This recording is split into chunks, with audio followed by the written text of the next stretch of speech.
All right, everybody, if we could take our seats. My apologies. I think, as I shared with our witnesses, we thought the vote was going to start at 2:30. I think the vice chairman presumed that, and that he'd have a chance to vote and stuff. So we're going to go ahead and get started, and we're going to roll through. There are 2 votes this afternoon, colleagues, and we will roll through these. I'm going to call this hearing to order, and I want to welcome today's witnesses, Mr. Kent Walker, President, Global Affairs and Chief Legal Officer, Alphabet, Mr. Nick Clegg, President, Global Affairs, Meta, and Mr. Brad Smith, Vice Chair and President of Microsoft. Today's hearing builds on this committee's longstanding practice of educating the public about the intentions and practices of foreign adversaries seeking to manipulate our country's electoral process. I do know we've all come a long way since 2017, when, as many folks may remember, there was a lot of skepticism that our adversaries might have utilized America's social media platforms for intelligence activities. It was almost 7 years ago that, in response to inquiries from this committee, that Facebook shared first evidence of what would become an expansive discovery documenting Russia's use of tens of thousands of inauthentic accounts across Facebook, Instagram, YouTube, Twitter, Reddit, LinkedIn, and even smaller platforms like Gab and Tumblr and Medium and Pinterest, all to try to divide Americans and influence their votes. And through this committee's bipartisan investigation into the Russian interference in the 2016 election, we learned that Russia had devoted millions to wide-ranging influence campaigns that literally generated hundreds of millions of online impressions, which sowed political division, racial division, and impersonated social, political, and faith groups of all stripes across all ends of the political spectrum to infiltrate and manipulate our debate. Our committee's bipartisan efforts also resulted in a set of recommendations for government, for the private sector, and for political campaigns. Recommendations for which I hope today's hearing will serve as a status check. These recommendations included greater information sharing between the U.S. government and the private sector about foreign malicious activity, not domestic, foreign malicious activity. Greater transparency measures by platforms to inform users about that malicious activity, as well as more information on the origin and authenticity of information presented to them. And this was something that didn't get a lot of attention, facilitation of open source research by academics and civil society organizations to better assist platforms here and others and the public in identifying malicious use of social media, again, by foreign actors. On the government side, we've also seen some significant progress. And let me state right now that the 2020 election, I think, was the most secure in United States history, and that's verified by election security experts. And I want to commend the Trump administration for helping that come about. Now, it came about because the progress has been made through a combination of both bipartisan appropriation of funding for election upgrades, things that folks on both sides of the aisle have been calling for a long time, paper records, risk-limiting audits to verify results, a better postured, frankly, national security community that we have oversight on to track and expose and disrupt foreign adversarial election threats, and I think a pretty successful effort to share threat information about foreign influence activity with the private sector. U.S. tech companies have made progress, although, as I warned all of our witnesses, albeit uneven, since 2016. These include, and I want to cite because many of you were present, when the 3 companies in front of us and literally 24 other companies, including companies where unfortunately, a lot of this is taking place now, X, formerly known as Twitter, which wouldn't even send a representative today, where 27 companies signed in Munich what was called the Tech Accord to Combat Deceptive Use of AI in 2024 election, not just in America, but around the world. And while I appreciate the voluntary commitments that were made there, I think it has been uneven about where's the beef, how much has actually been done. Recently, I sent letters to all 27 of those companies. Some came back with specificity, some of you. Unfortunately, others simply ignored even responding. And why we are doing this, and again, on a bipartisan basis, is there's 4 new factors that I think has raised my concerns dramatically. First is our adversaries realize this is effective and cheap. Putin clearly understands if he wants to try to undermine American support for Ukraine, weighing in and frankly putting up fake information can help him in that matter. Similarly, we've seen since the conflict between Israel and Hamas after post-October 7th, this has also been a ripe area for foreign misinformation and disinformation. And again, we've seen Iran dramatically increase their efforts to stoke social discord in the U.S., while again, potentially seeking to shape elections. We've seen lesser from China, but there have been some efforts by China on, not at the national level, but on down ballot races where candidates may not be taking a pro-CCP position. Recently, and literally in the last 8 weeks, we've seen a covert influence project led by RT to bankroll unwitting U.S. political influencers on YouTube. We've seen a wide-ranging Russian campaign that, frankly, has not gotten much media attention because I think they focused on the guys in Tennessee and not some of the slides that we're going to put up later in our questioning, where major institutions like the Washington Post and Fox News, the bad guys have basically put out false information under those banners with the goal of spreading what sounds like credible-sounding narratives to really shape American voters' perceptions of candidates and campaigns. And we have seen, and this committee has called this out, efforts to infiltrate American protests over the conflict in Gaza by Iranian influence operatives who, again, seek to stoke division, and in many cases, in terms of these efforts, denigrate former President Trump.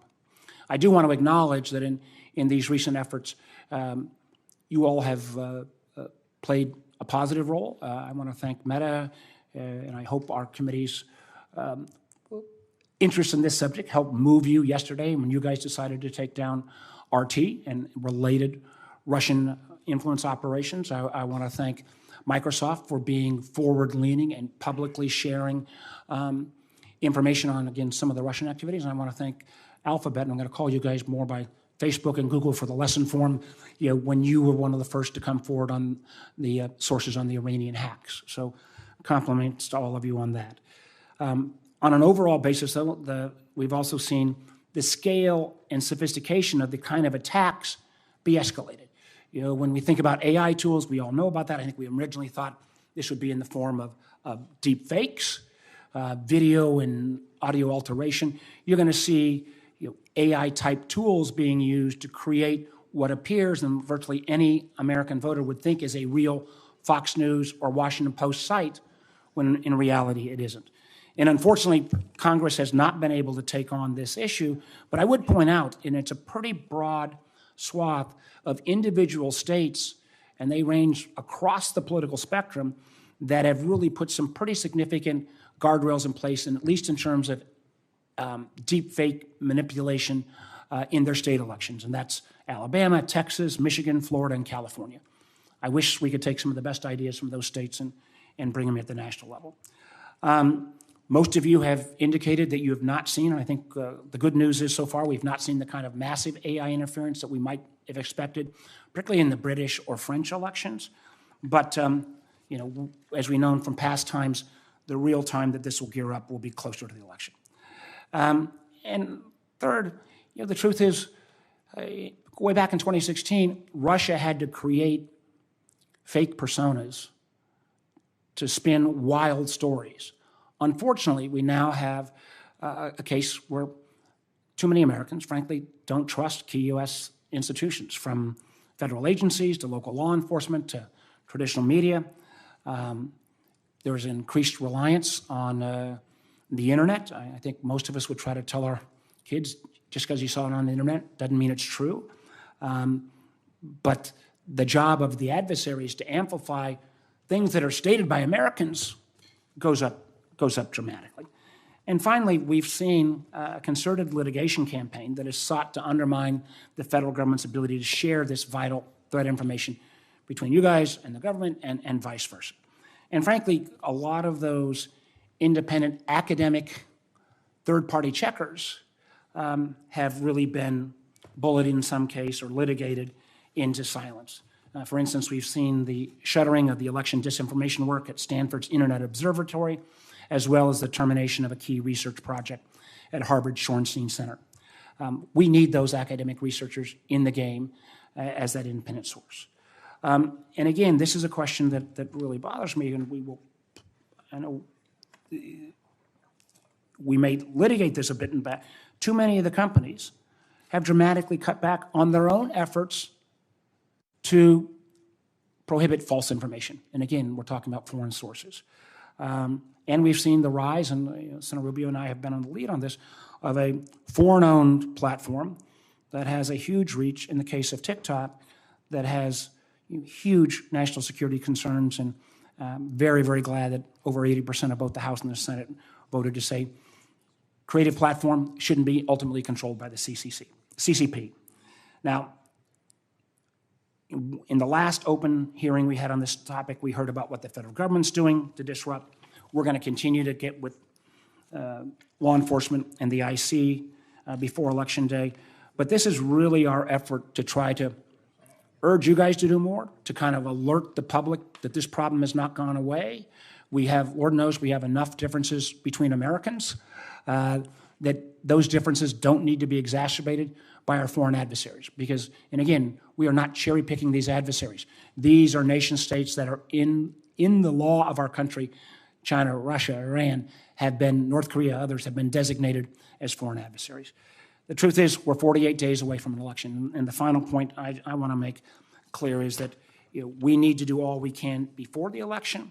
But I also think it's not like at the end of election night, particularly assuming how close this election will be, that this will be over.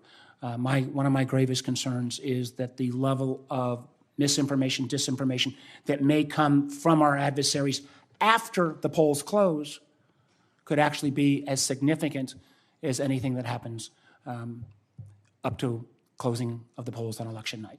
With that, I appreciate you're here. And let me just, before I go to Senator Rubio, when we do the open hearings, and I appreciate Senator Cornyn, Cotton, and a lot of my colleagues getting here early, we are going to do by seniority rather than at the gavel. With that, Senator Rubio. Thank you for holding this hearing. Thank you all for agreeing to be here. It's important. It's actually a tricky and difficult topic because I think there are two kinds of things we're trying to address. The first is generated disinformation, and that's, I think you're going to describe some of those efforts today, but that is some foreign adversary, Iran, China, Russia. They create or make something up, and then they amplify it. They basically make it up, they push it out there, and they hope people believe it. It's actually something, I remember giving a speech back in 2018 or 2019 warning about AI-generated videos that were going to be the wave of the future, and in terms of trying to influence what people think and see, and we've seen some of that already play out. That's pretty straightforward.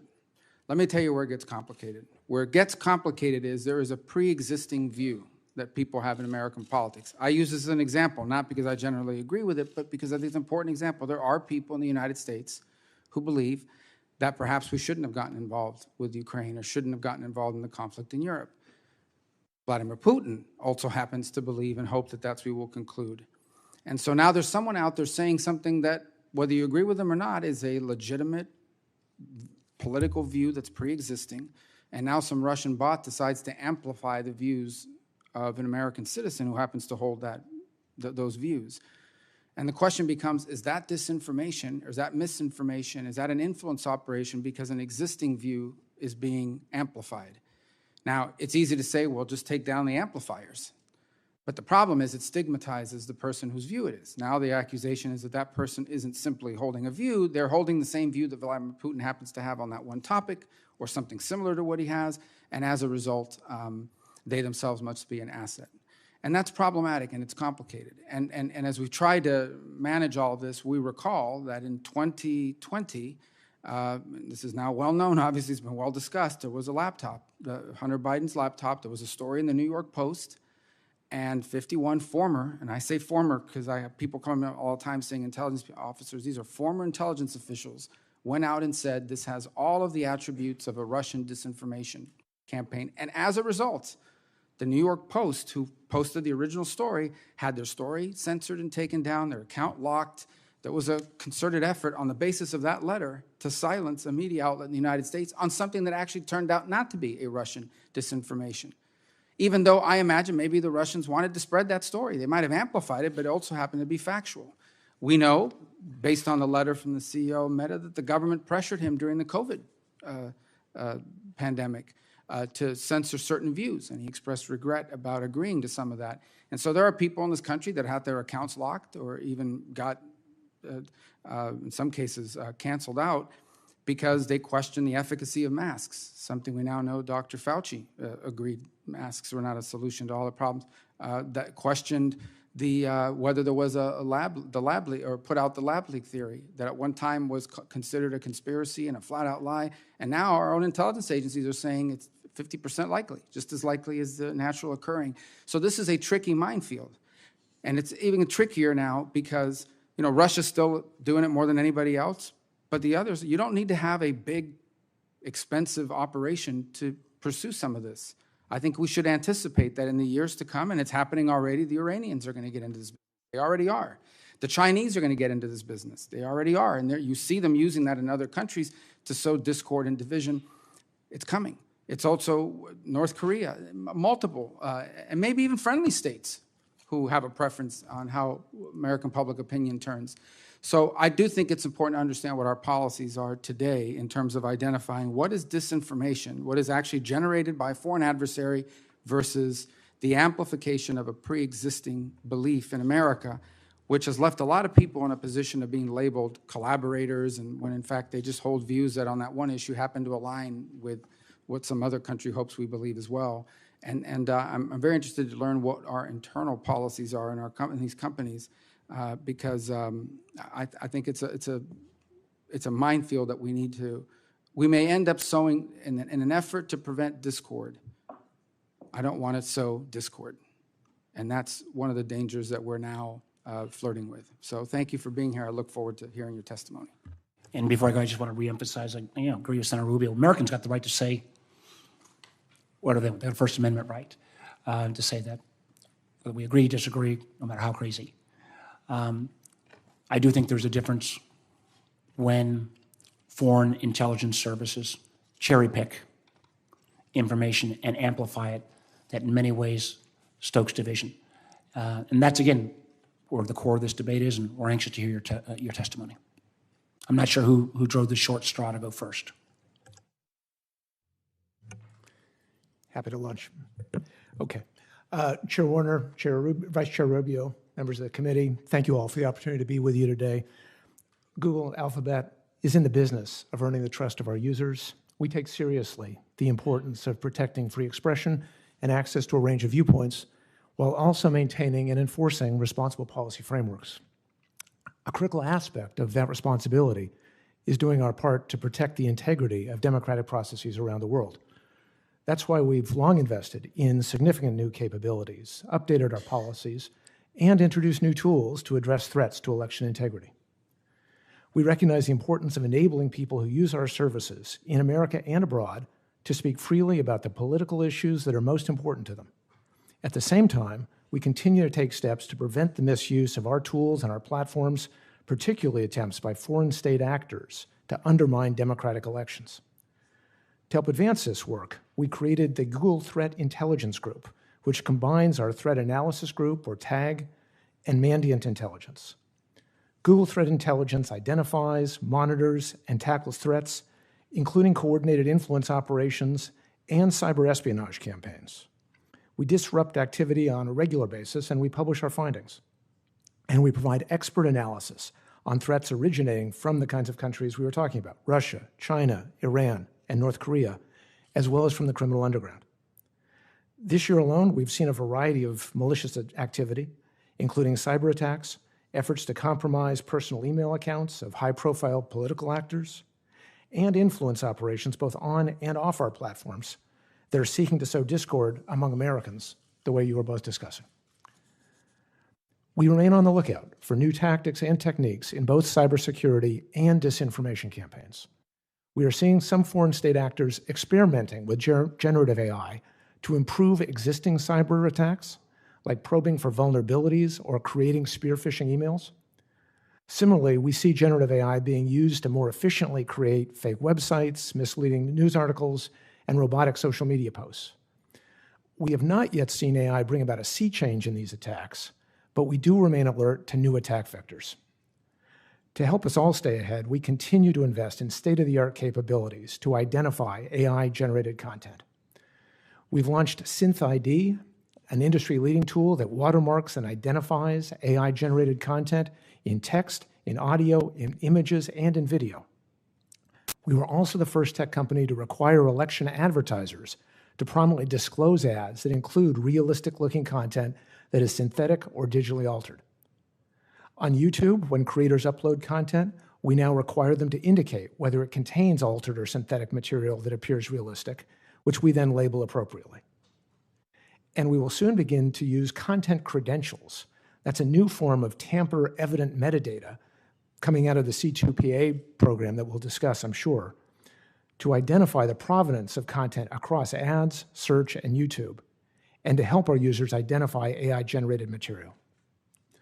We, our users, industry, law enforcement, and civil society all play important roles in safeguarding election integrity.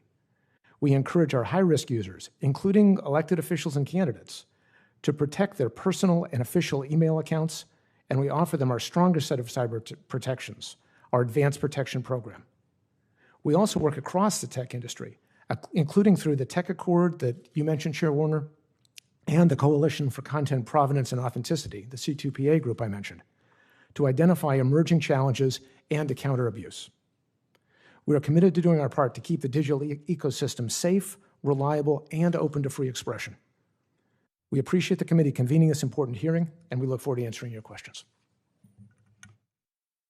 Well, thank you, Chairman Warner. Thank you, Vice Chairman Rubio. It's a pleasure to be here, and I first want to say, many days we are competitors, but I think when it comes to protecting the American public, all three of us and all of us across the tech sector are and need to be colleagues committed to a common cause of protecting our elections.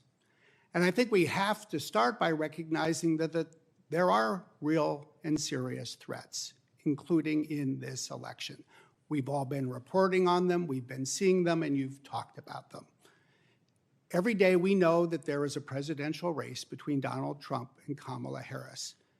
But this has also become an election of Iran versus Trump and Russia versus Harris. And it is an election where Russia, Iran, and China are united with a common interest in discrediting democracy in the eyes of our own voters and even more so in the eyes of the world. So what do we do? What is the role and responsibility of the tech sector? That's the fundamental question you have put to us. First, I think we should always adhere to two principles. The first is to preserve the fundamental right to free expression that is enshrined in our Constitution that Vice Chairman Rubio spoke about. That is and needs to be our North Star. And the second is to defend the American electorate from foreign nation states who are seeking to deceive the American public. How do we do this? I think we have three roles. The first is really to prevent foreign nation-state adversaries from exploiting American products and platforms to deceive our public. We do that with guardrails, especially around AI-generated content, but we also do it by identifying and addressing content on our platform as AI-generated content created by foreign states. And we do that in part by providing them with technology and know-how. Google, Microsoft, we all do that. And we do it by getting out there and working with them. At Microsoft, we've now worked across 23 countries this year. We've had more than 150 training sessions reaching more than 4,700 people. And we do it by responding immediately in real time when incidents arise, as we do, to work with campaigns to help protect them. And the third role we play, quite possibly the most important, is to build on your leadership in having this hearing, to prepare the American public for the risks ahead. We do that by informing them, encouraging them to check what they see, to recheck it before they vote. And we do it by, I think, recognizing that there is a potential moment of peril ahead. Today, we are 48 days away from this election, as you said, Chairman Warner. The most perilous moment will come, I think, 48 hours before the election. That's the lesson to be learned from, say, the Slovakian election last fall and other races we have seen. I think above all else, even in a country that has so many divisions, I do hope we can all remember one thing.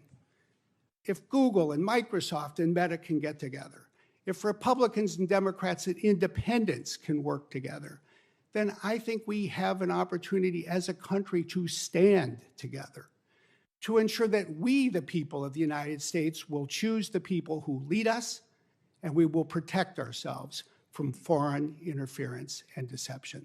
Thank you very much. Chairman Warner, Vice Chairman Rubio, distinguished members of the committee, thank you for the opportunity to appear before you today. At Meta, we are committed to free expression. Each day, more than 3 billion people around the world use our apps to make their voices heard. By the end of this year, more than 2 billion people will have voted in elections around the world, and we are proud that our apps help people participate in the civic process.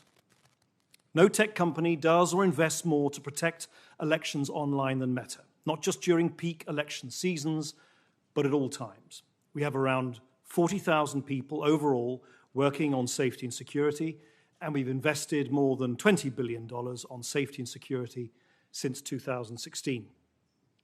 Meta has developed a comprehensive approach to protect the integrity of elections based on several key principles. First, we have strong policies designed to prevent voter interference and intimidation. Second, we connect people to reliable voting information. Third, we work tirelessly to combat foreign interference and the spread of misinformation. And finally, we lead the industry in transparency for political advertisements. Our approach reflects the knowledge gained from prior elections, and we continue to adapt to stay ahead of emerging challenges. One of the most pressing challenges for the industry is people seeking to interfere with elections to undermine the democratic process. We constantly work to find and stop these campaigns across our platforms. This is an adversarial space, and we are often responding to urgent situations with imperfect information. We may not always get it right.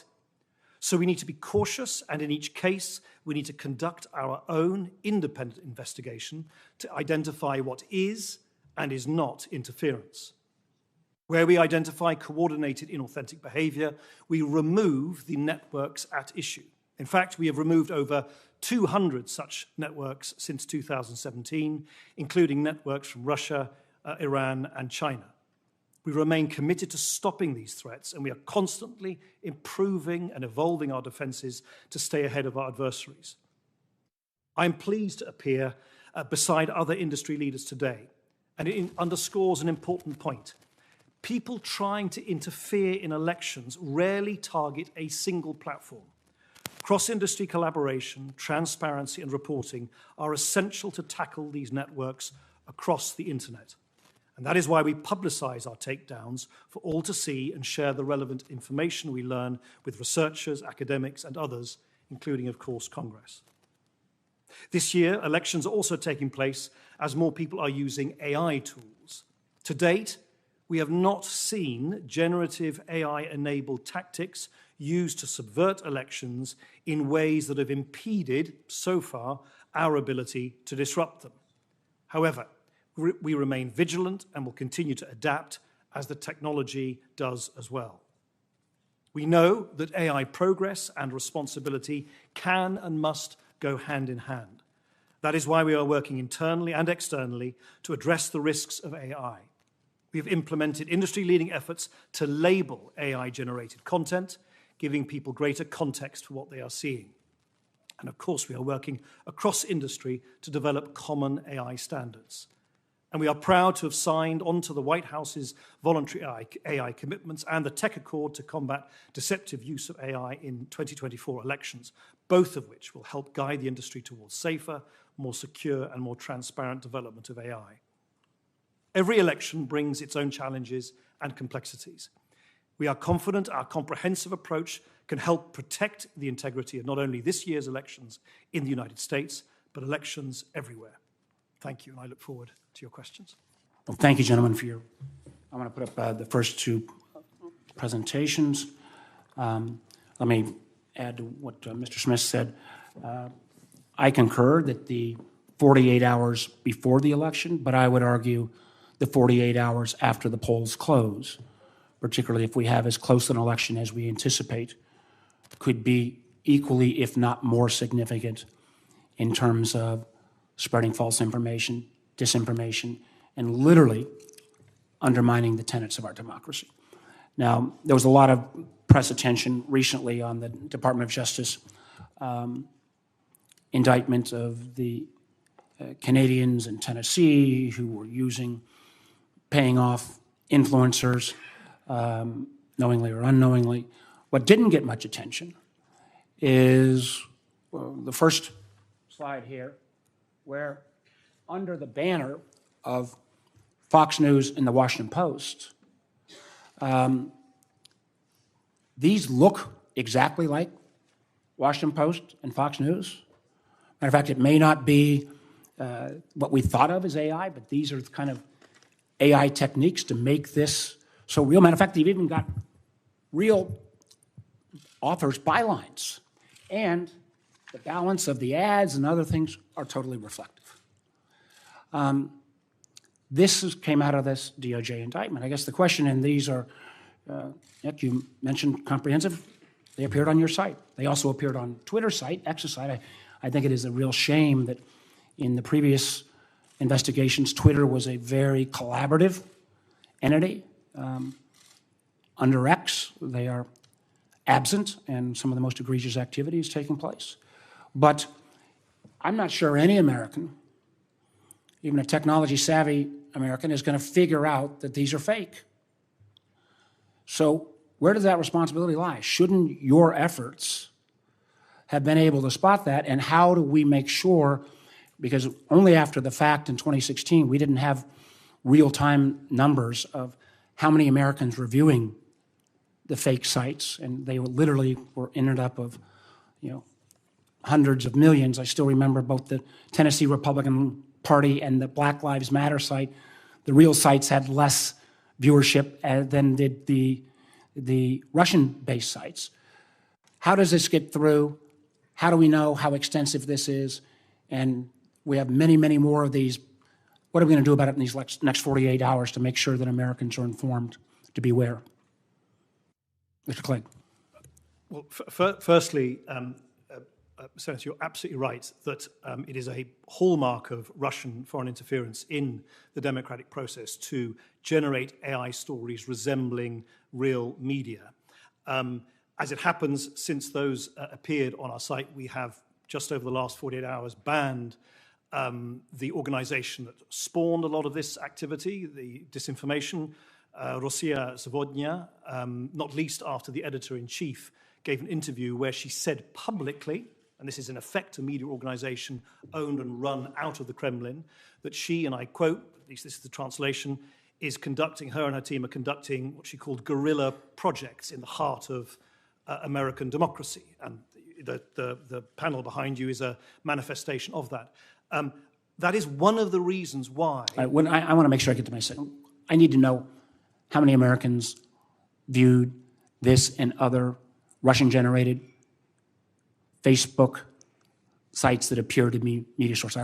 I hope to get that information as soon as possible. I also want to indicate there is still an effort, and this is more over here in terms of targeting by the Russians towards specific groups. In this case, it was the Doppelganger Gang, and it was both on Jewish Americans, and then one targeted towards Latino community. They're very sophisticated. I guess it wouldn't be jaw-dropping that they're focused most of their efforts on the same 6 states that that everybody else is focused on. But and this again goes more to both Mr. Clegg and Mr. Walker. They're still targeting paid advertising. We remember in 2016 when we didn't even have controls when Russians were paying with rubles for paid advertising on sites. I would have thought 8 years later we would be better at least screening the advertising. Again, in case of YouTube and in case of Facebook, what are we doing to stop the paid advertising targeting by these adversaries? Since Nick took the last one, I can start on this one. We have an extensive series of checks and balances in our advertising networks that are designed to identify problematic accounts, particularly around election ads. We require election ads to have registration effectively. And in the 2016 situation, I remember we did an extensive forensic review of our systems and found that less than $4,000 had been spent on our networks. Respectfully, Sir. As recently as January, I wrote the Treasury Department that said, both of your companies have still repeatedly allowed Russian influence actors, including sanctioned entities, to use your ad tools. We will get that specific information to you, and we're going to really need as soon as possible the content, the bad actors, how much content have they purchased on both of your sites, and frankly others. And we're going to need that extraordinarily fast because I think they are getting through in many, many more ways than has been represented.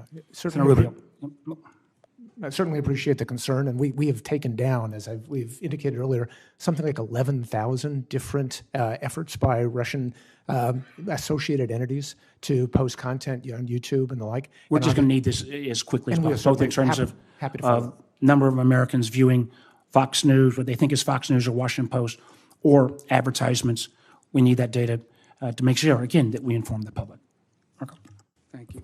The area I want to focus on is where political speech is involved, and it's sort of this area I talked about in my opening statement, which is, and really in particular, I want to understand what the current policies and practices are as we speak regarding content moderation, specifically in speech. So just for, as I'm reading, and I'm not reading the opening statement from Meta, we're constantly working to stop the spread of misinformation and disinformation. We have built the largest independent fact-checking network of any platform, nearly 100 partners from around the world, to review and rate viral misinformation in more than 60 languages. Stories that this platform, or these group of people rate as false, are shown lower in feed. And if some page repeatedly creates or shares misinformation, we significantly reduce their distribution and remove their advertising rights. Let me explain. We're not talking about the stuff that was up here. That's fake content. That's just purely fake content. It's generated to look like Fox News or Wall Street Journal, New York Times. That's not, no one's arguing that. That's fake. That should be taken down. Those companies should want it taken down. That's their copyright and their logo and their letterhead. I'm talking about this. So you've got a group of people that I think are your fact checkers from all over the world to determine where something is true or not. So let me take you back to a real world scenario, which ties into what the CEO of the company said, and that is there were people at one point saying, maybe I believe that the pandemic began in a lab. I believe there was an accident in the lab and it leaked out. And at one time, that was considered not factual. And in fact, there was pressure from government officials on companies not to report on that. How would that work today? A story like that, who determines whether that's true or not? Because it wasn't true then, but all of a sudden now it is 50% maybe likely. How would something like that, because there are people that were caught up in that. I imagine that under the policies that you describe, if I was out there or someone was out there raising the specter of a potential lab leak, it would run through these fact checkers from 100 partners all over the world. They would decide whether it's true or not. And you could have your page diminished, potentially deplatformed if I write too much about it. So how does this policy deal with that problem that I just described, which is a real world one? Senator, yes, indeed it is. And as I said in my opening statement, we are obviously, we all inhabit a world of imperfect information and crucially, and I think the pandemic was a very good example of that, information which changes. And obviously with the benefit of hindsight, we now understand the epidemiology of the pandemic, which we didn't at the time. When we were in the middle of the pandemic, prior to the vaccines being rolled out, when people were dying, when really no one knew what the trajectory was of this global pandemic. We as an engineering tech firm, of course, we're not specialists in Yeah, but I'm not asking what happened. I understand what happened. I want to know how this policy today would prevent that from happening. Because if the government is telling you this is a lie, we have proof that it's a lie, take it down, and your fact checkers say it's a lie, then my account gets blocked, gets diminished today, if that happened today. Right. Now. So two things. Firstly, we do continue to rely on these independent fact checkers. We don't employ them. They're not part of Meta. They're independently vetted by a third-party organization. Who are they? Oh, there's a variety of organizations which specialize in examining what they think is a reliable way of asserting whether something is. Is there a way to know who those vetters are? Oh, yeah. Is there a absolutely. list somewhere? Is like a roster? We have a full list, absolutely. We can provide them to you. And they obviously work in multiple languages, including the United States. I think there are 11 fact checkers in the United States, and we can provide you with all the information on them.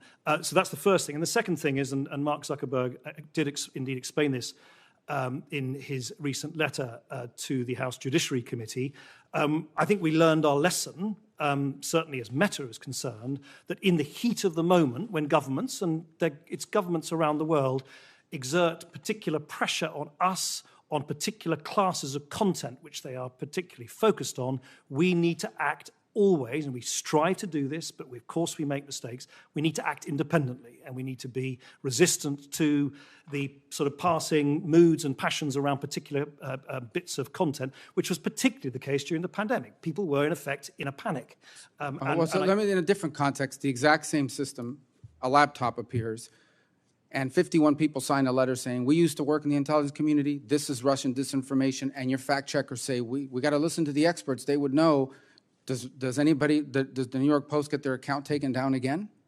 So to be very clear, we did not take down the account or the content. I think X, who are not here, but they did. We did right, but not. under this policy, if you deem it to not be true because it's disinformation because some guys signed a letter saying that it would lower them in the feed and potentially reduce their distribution. And if they post that story too many times, you may actually lock them out. So in this policy.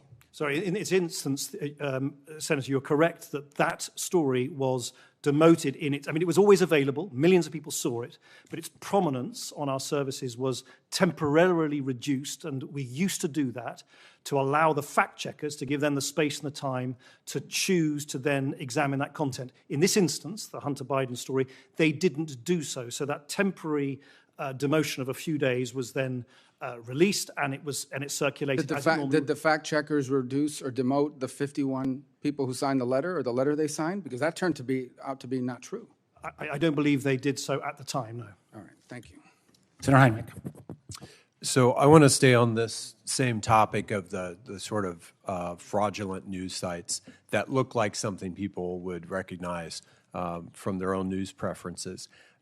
Do each of your companies have a policy of removal once you become aware of something that is clearly a fraudulent version of a legitimate site?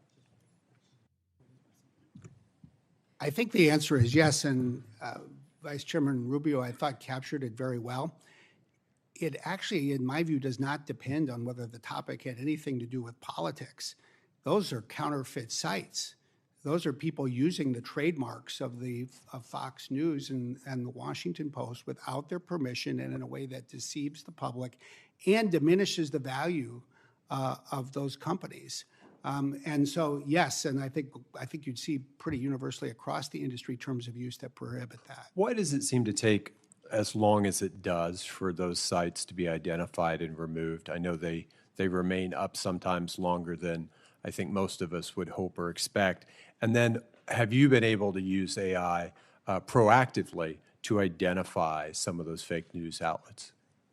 I think increasingly we are using AI to detect these kinds of problems, and I think AI is especially good at detecting the use of AI to create content. That's one of the things we do. And we are able to see things faster. You always have to be in a race.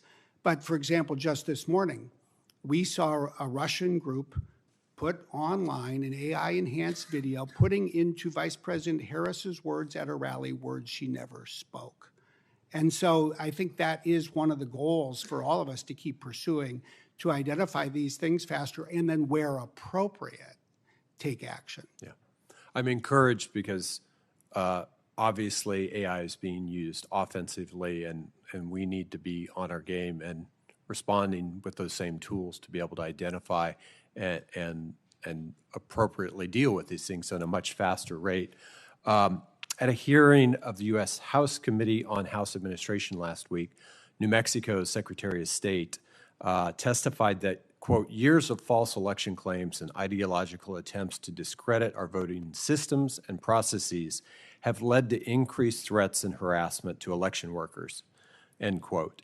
How have you sought to improve your platform's ability to detect and remove content that actually threatens or harasses people who are part of the democratic process and apparatus for fairly administrating elections? I'm happy to take that. And I suspect the same is true for all of us. There are two elements of that. One is making sure that we are trying to safeguard our elections officials against threats that may be posted online. And I'm confident that all of our companies have policies against incitements to violence, direct threats, bullying, cyber attacks, et cetera. So that kind of material would come down. The second half is helping our election officials be more protected themselves through the use of some of the tools that we have spoken about, like the Advanced Protection Program, so their information is not being hacked or doxed, et cetera. The personal information is not being made public and the like. So between the various companies here, including, I know our Mandiant group has worked with a number of election officials and agencies to make them more cyber resilient, if you will, so more robust against cyber attack. Mr. Clegg. And Senator, again, I'm sure this is in common for all of those represented here, but we also encourage local election officials to use our platforms to communicate with voters. So we established a system called Voting Alerts. And I think since we established that program in 2020, around 650 million voting alerts have been issued by local and state officials on Facebook's apps and services, so that voters are properly informed about where and when to vote. I'm going to give the rest of my time back. Very uncharacteristic for this body, but nonetheless. I'll take it. Senator Collins. Thank you, Mr. Chairman. Mr. Clegg, we've received briefings from the intelligence community that indicate that China is not focused on the presidential election race, but rather on down-ballot races at the state level, county level, local level. And that concerns me because officials at those levels are far less likely to receive the kinds of briefings that we receive, or to get information from Homeland Security or the FBI on how to be on alert. In addition, China is attempting to build relationships with state and local officials. We see the sister city programs. We see the Confucius Institutes and educational institutions. So how are your platforms attempting to help safeguard the down-ballot races? The presidential race, I think everybody's aware of the risk there, but the down-ballot is what really concerns me. And Senator, I think you're right to be concerned, and that's why our vigilance needs to be constant. It can't just sort of peak at the time of the presidential elections. It's something which we need to deploy our policies and our enforcement around the world and around the clock. And you're also right, Senator, to point out that what we have at least seen, I'm interested in what my colleagues have witnessed, but what we have at least seen is that from what we call coordinated inauthentic behavior networks conducted by China, some of them are quite specifically targeted at particular communities. So, for instance, quite recently we disabled dozens of Facebook and Instagram accounts which were targeting the Sikh community in the United States. And that is one of the reasons why the central signals that we look for aren't related to the content or even the person, but the behavioral patterns that we see. And the telltale patterns are most especially the use of a network of fake accounts. And that, of course, then manifests itself in lots of different ways, is targeted at different communities. But the underlying analysis that our teams conduct is about the behavior rather than the individual bit of content. Because, as Vice Chairman Rubio said, sometimes the content can be actually consistent with things that are circulated by kind of ordinary folk in kind of the normal day-to-day business. Thank you. Mr. Smith, you talked about the need for the American people to be prepared and to be on the alert. Why isn't part of the answer so that we're not getting into suppressing dissenting views or criticism of public officials, for example? Why isn't the answer to watermark posts to indicate not whether they're AI generated, but rather where they originate? Like, why couldn't you do an R if it came from Russia? Then the person who's looking at the post can make his or her own determination, but they would be on alert that this isn't Joe down the street who's posted this. This is someone who's in Russia. I do think that's a really interesting idea, and it's one that across the industry people have been giving a lot of thought to. I would say a couple things. First, I think actually it starts with also picking up on the idea you just described and putting Americans and American organizations in a position to put what's called metadata in effect, to put the credentials in place so it's clear where their content has come from. We worked, for example, with the Republican National Convention, and they used that on more than 4,000 images that were released in Milwaukee so that it would protect their content from being distorted. I do think one can then go farther, and it's an important question, as you raised. If we find something that is coming from somewhere else, how and when should we identify it? I frankly think the most important thing is that we address content where that kind of protection has been removed. And that's been the subject of legislation being proposed, including from members of this committee, to protect against tampering. And then we can think about other forms of identification for the public. Thank you. Thank you. Senator Kelly? Thank you, Mr. Chairman. Thank you, all of you, for being here for this very important hearing. I just got back from visiting our allies in the Baltics, who are all border Russia, also to Finland. And they have been targeted by disinformation attacks at a pretty high level, and they come pretty quickly. And they have efforts in place to try to equip their citizens and their institutions to counter disinformation campaigns. They feel somewhat successfully, though it is a big problem for them. But I do think we can learn something, from our partners in the Baltics.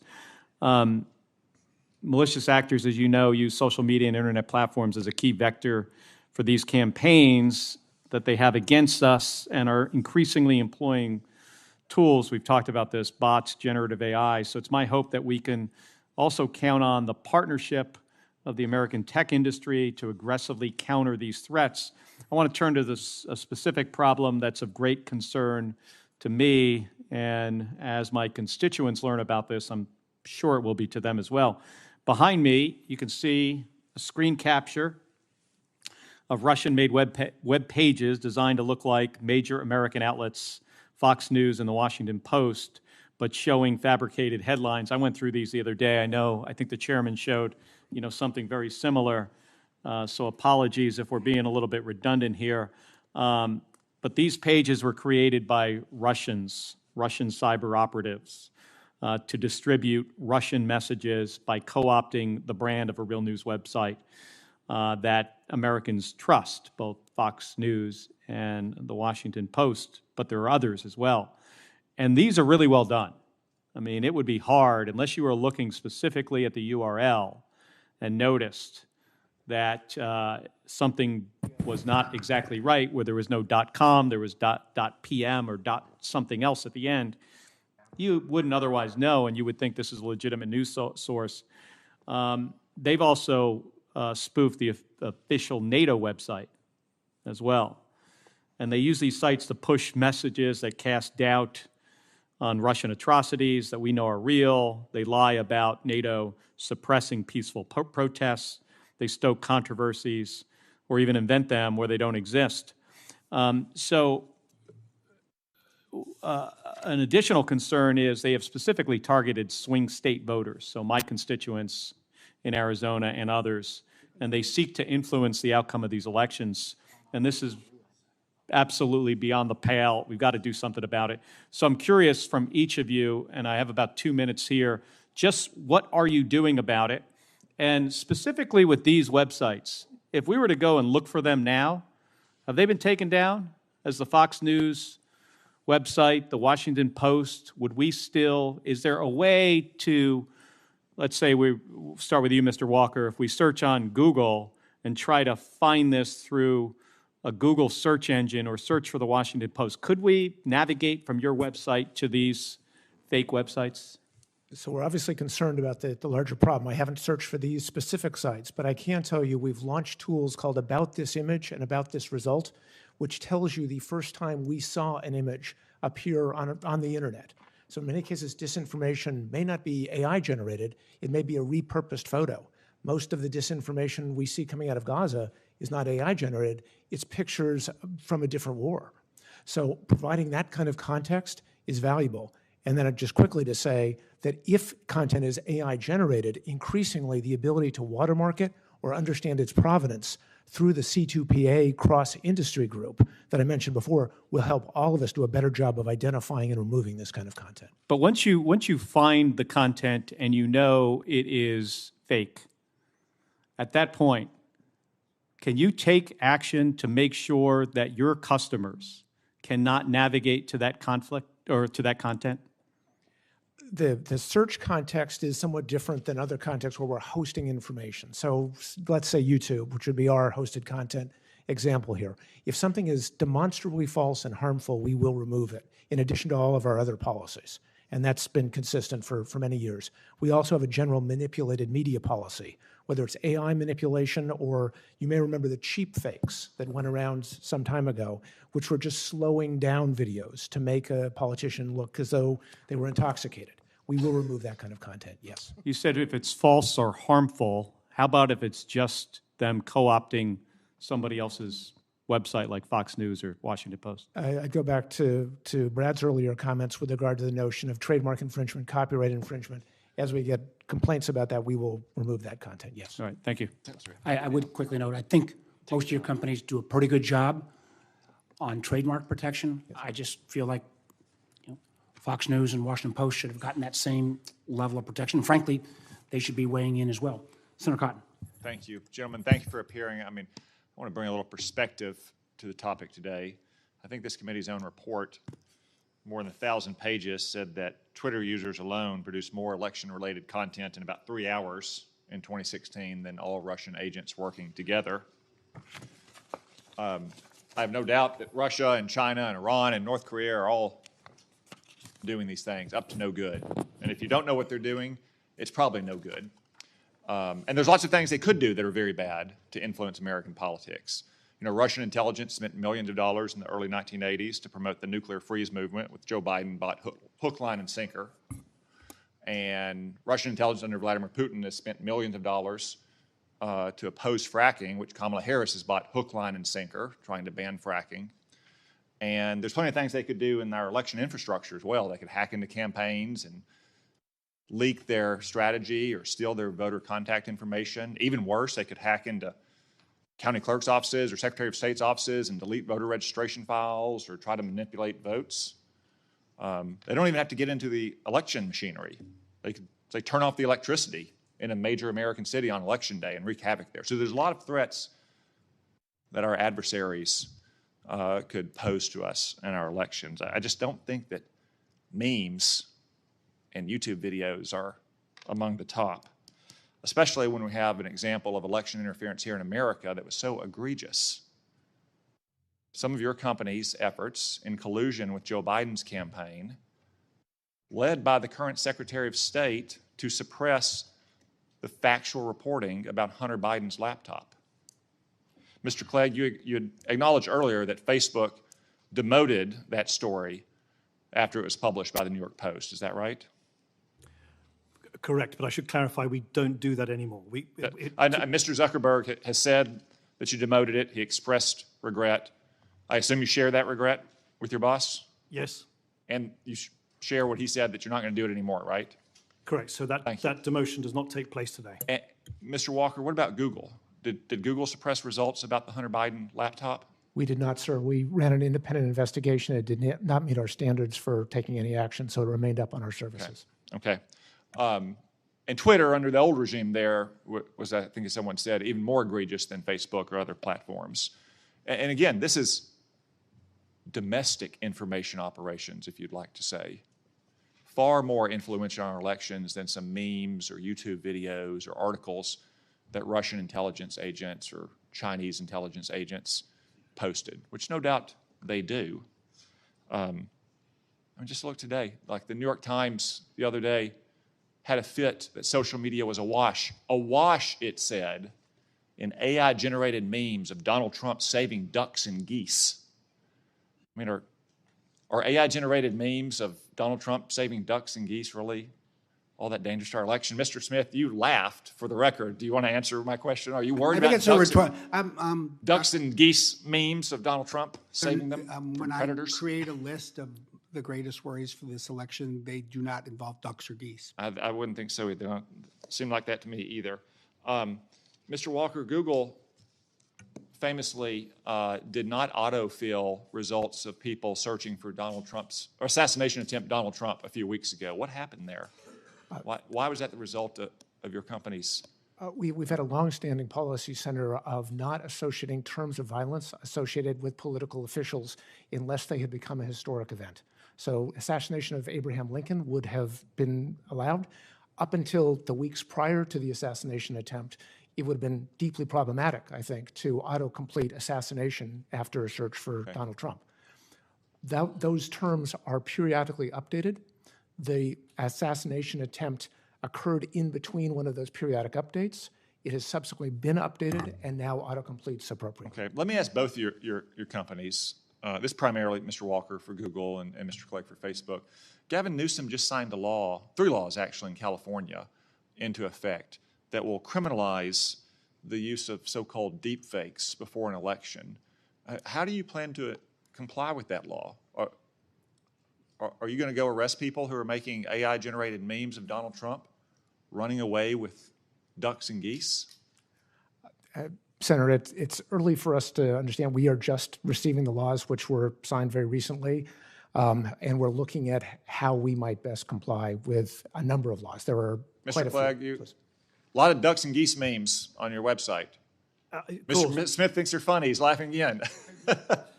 It's fine. People laugh at them. Satire and political humor is as old as our country. It's fine.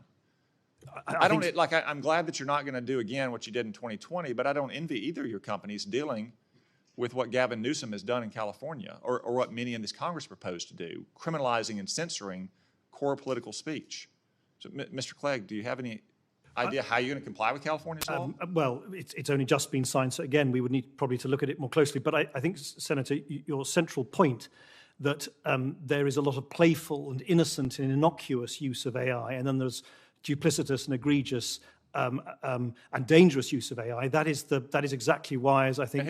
And I have to ask, my time's expired, I have to ask who's going to draw that line? Who's going to decide what's playful, innocuous, and harmless, and what is misinformation and disinformation? And I got to say, some of the people you go to, like PolitiFact and Southern Poverty Law Center, don't strike me as quite neutral sources, and I don't think you're going to find neutral sources in the government of California or in this administration either.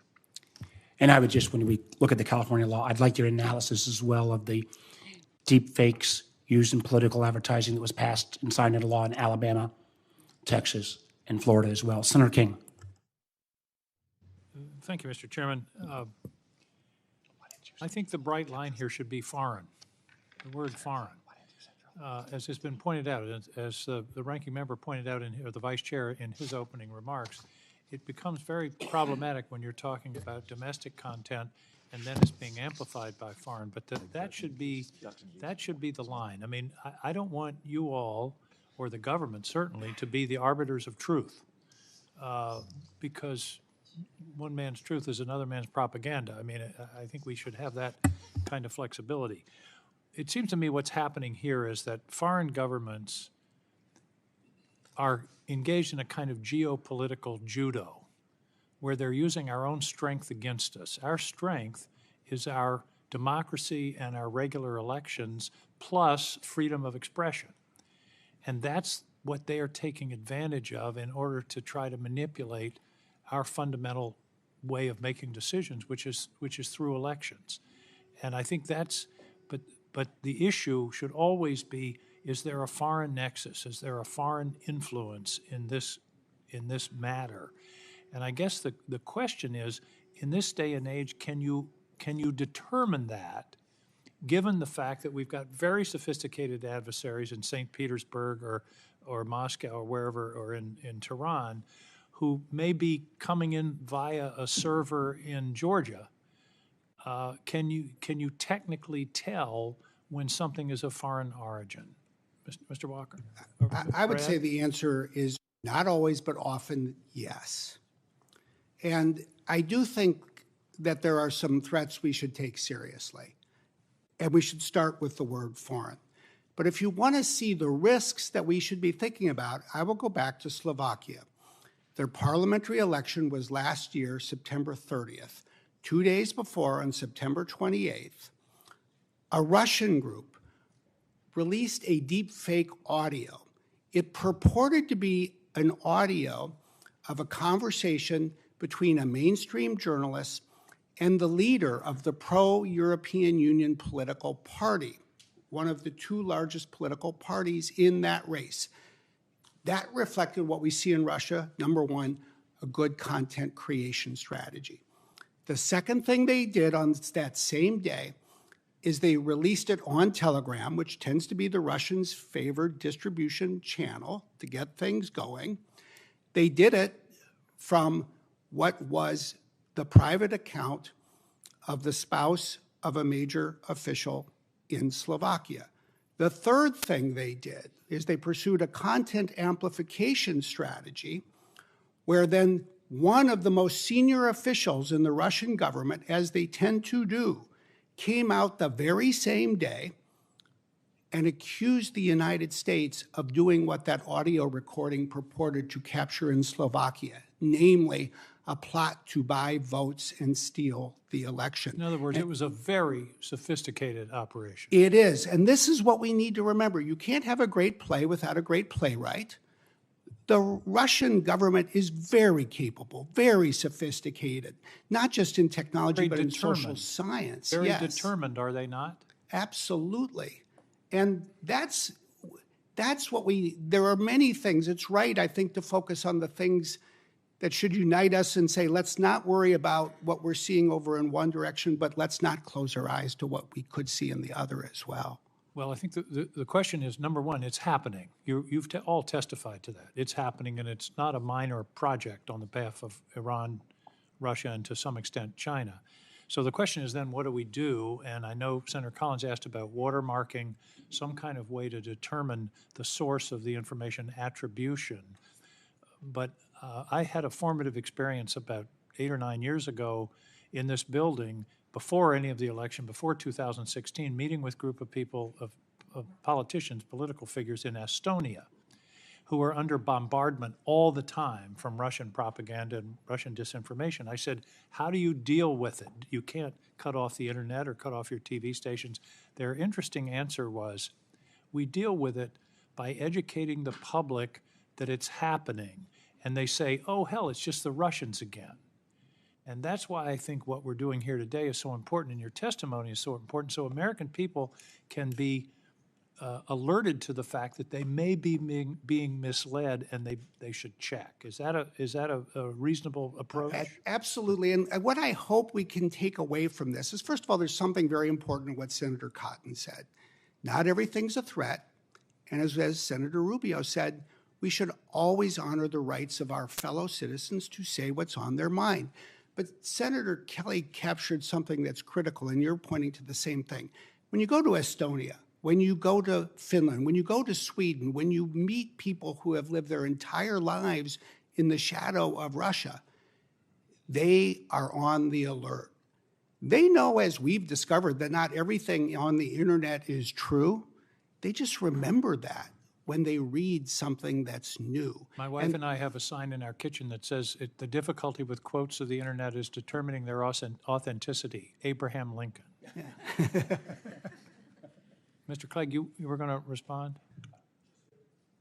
Sorry. Sorry, Mr. Walker. Yes, thank you. Just very briefly, in addition to those very good points with which I agree, I do think we are increasingly able to use AI to detect some of these patterns. As we've discussed previously, YouTube has gone from having one view in 100 violating our policies to one view in 1,000. And that's large part because we are using AI to detect some of these patterns of mis and disinformation that are out there and take action against them. You either can take action or you can alert your customers that this has been manipulated in some way.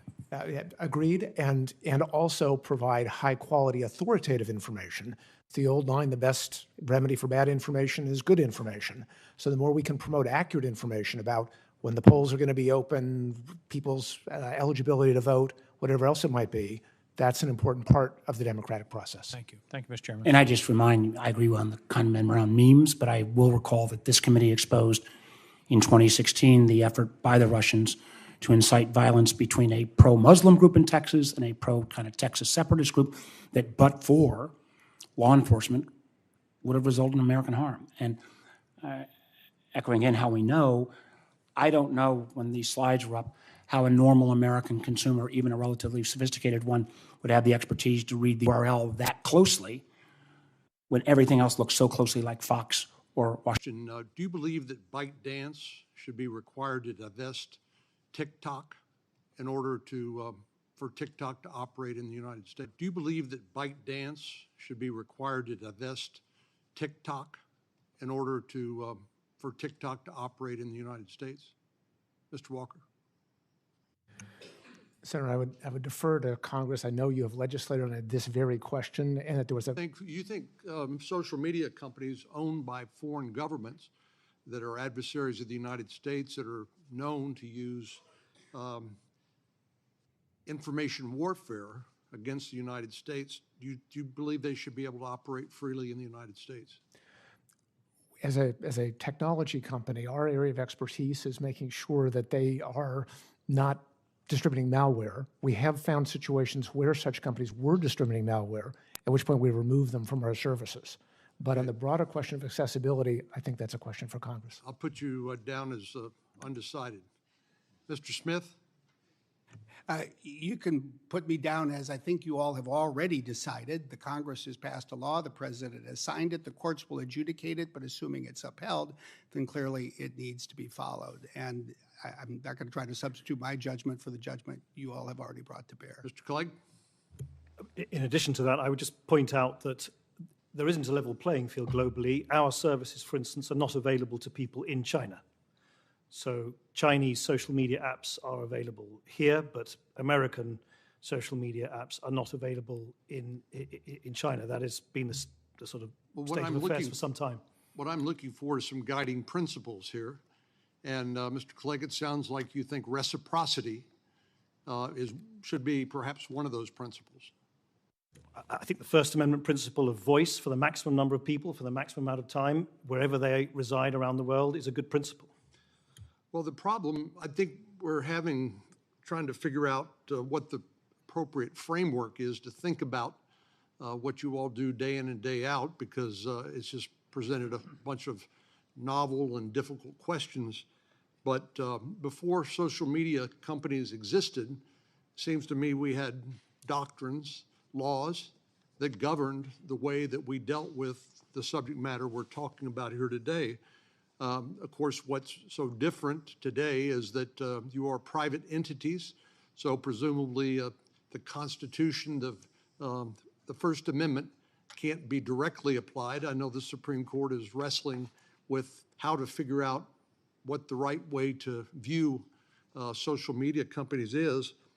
You have your terms of use, which strike me as a pretty powerful tool to be able to regulate what's on your site, but there's also legitimate concerns about censorship of views. And of course, Mr. Clegg, you talked about a little bit about Mr. Zuckerberg's letter and the fact he regrets that Meta was being influenced and cooperating with the federal government.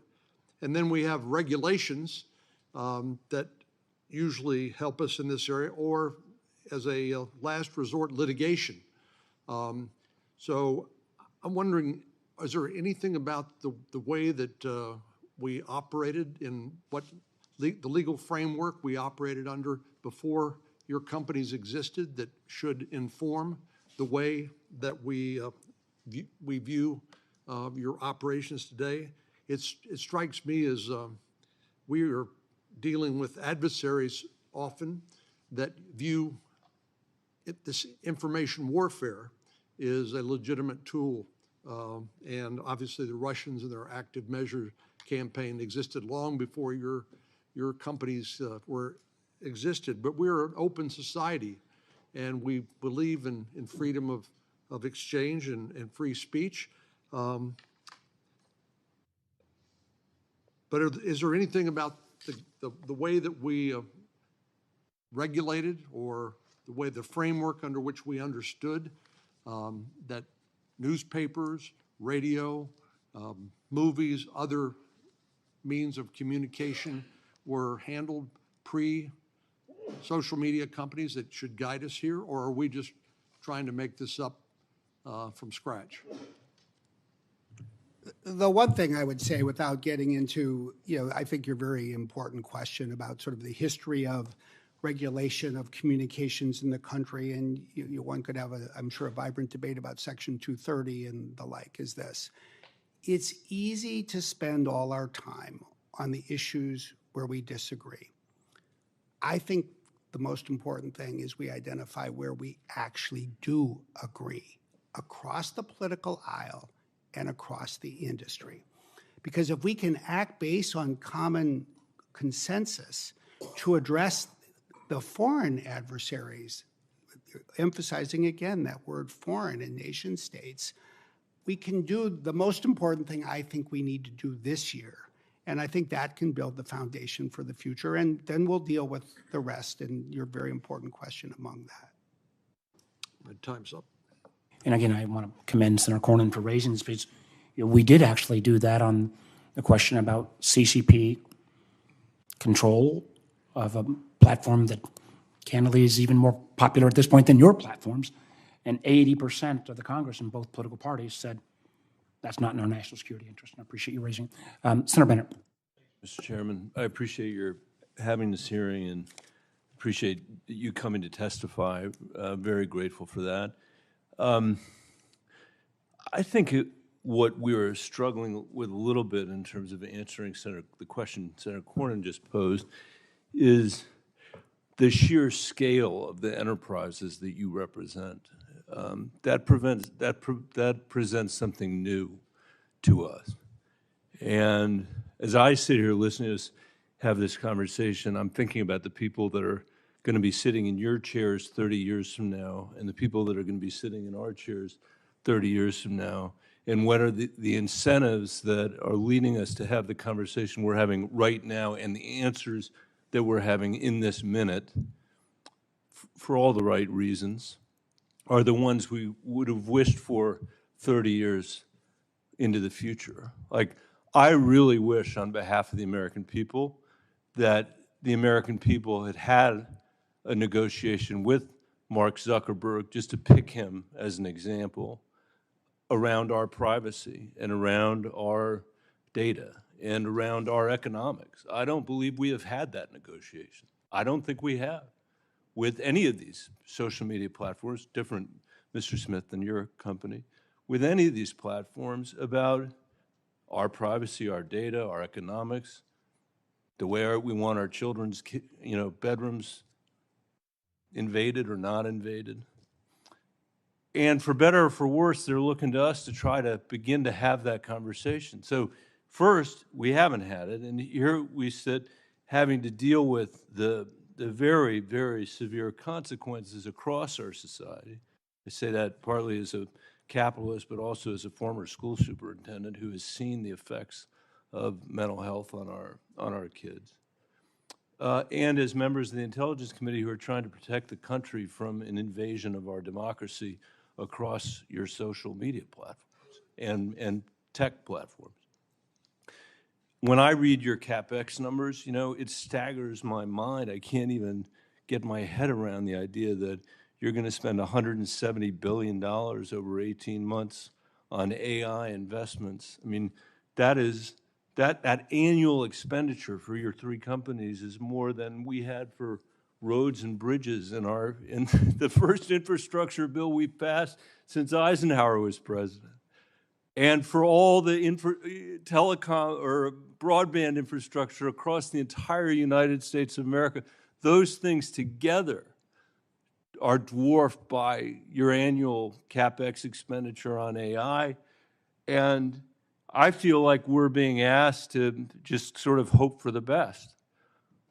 I do think it's an amazing testament to American capitalism that you have those resources to invest in the future. But you better be making the right decisions. And part of that, I think, is a question of whether the commitment, you've really made the commitment on the front end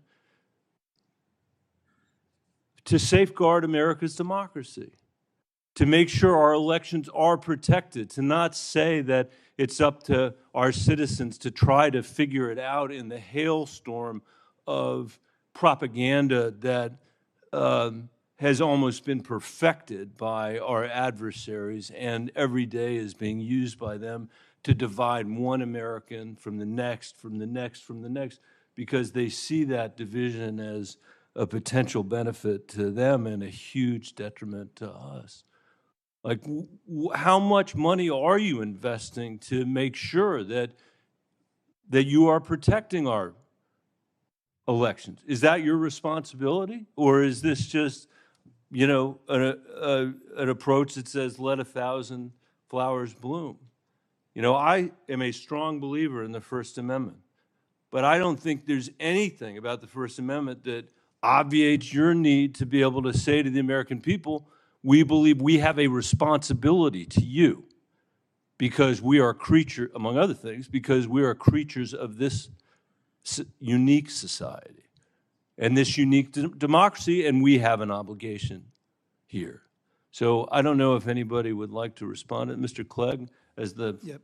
Yeah, please. So Senator, in answer to your specific question, we have around 40,000 people working on security and integrity of our services. In fact, that number is slightly up from what it was back I am deeply, deeply skeptical of the numbers because the numbers don't tell you what the investment really is, and we know they go up and we know they go down. And Mr. Walker said earlier, maybe the AI tools themselves are better, and I don't doubt that. That may be true. So I'm more interested in what the total capital expenditure capital is. expenditure is about $20 billion over the last several years, around $5 billion in the last year. And to your wider point, Senator, I strongly agree with you. The scale that one's dealing with, whether it's from the tech company's point of view, from legislatures and governments around the world, is clearly unprecedented because the network effects sort of created by the internet. On our surfaces alone, you have, 100 billion messages around the world on WhatsApp every day.